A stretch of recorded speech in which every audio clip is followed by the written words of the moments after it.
how through their lives we see this verse being kind of personified. Now, Sukadeva Goswami is spoken about in different places in the Srimad Bhagavatam. There's also an interesting history behind Sukadeva Goswami, and this is explained in the Brahma-Varaita Purana. It's explained in Sukadeva Goswami's previous life. He was none other than the parrot of Srimati Radharani. Shuka means parrot. And his specific service was to send messages between Srimati Radharani and Krishna. And when the pastimes of Srimati Radharani and Krishna were coming to an end, and they were going to return to the spiritual world, Srimati Radharani requested this parrot to remain behind. But Shuka was thinking that, what will I do? How will I attain your association here in the material world? So she explained to him that you should go and reside wherever Krishna Katha is being spoken. And in such association, you will not feel separation. So this parrot Shuka, he travelled the world trying to find a place where Krishna Katha was being spoken. And eventually, he arrived in Kailash. And there, Lord Shiva was speaking to Parvati.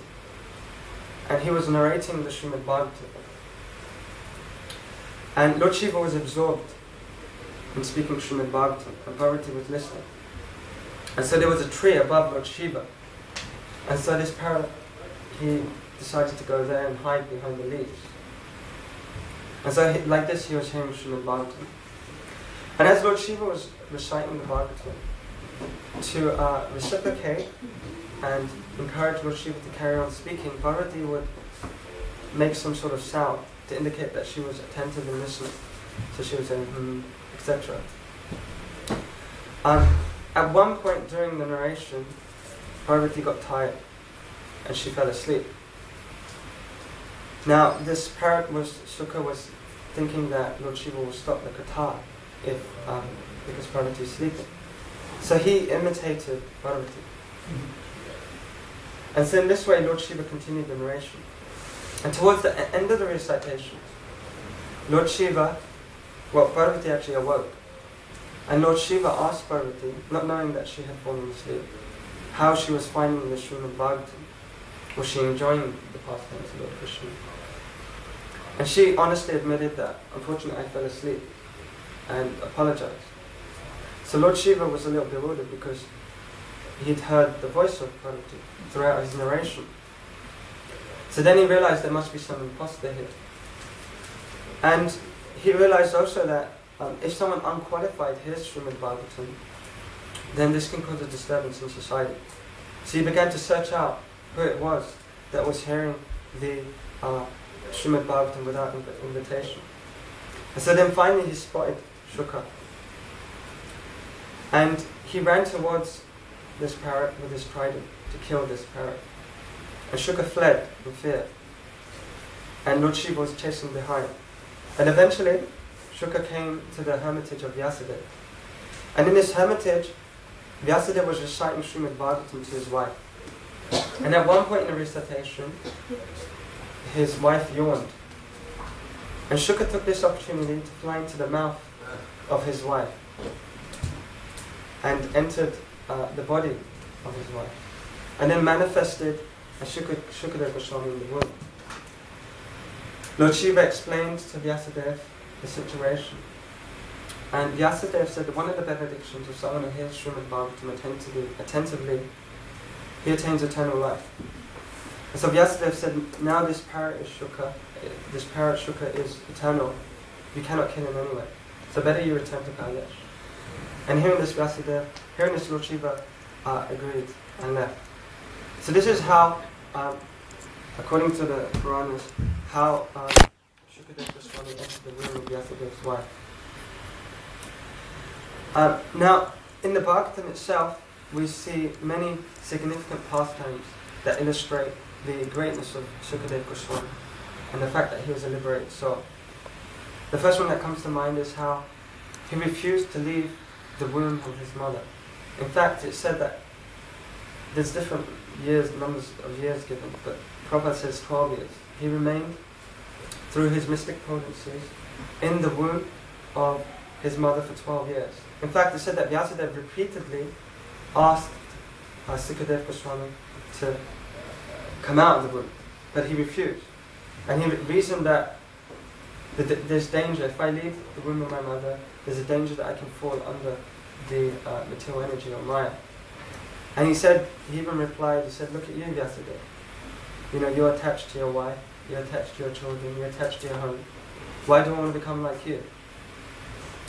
And Vyasadeva eventually had to go all the way to Dwarka and relate this incident to Krishna. And Krishna himself personally came and told Sukadeva Goswami that if you leave the womb, you will not be overcome by the illusory energy.